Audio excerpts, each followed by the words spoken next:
maintindihan at di mo malaman kung saan ka tutungo.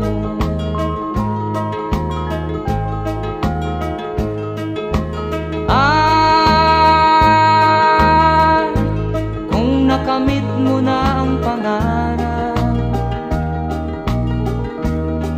di pa rin masiyahan, ang nais mo'y madagdagan, limot mo na ang iyong pinagmulan.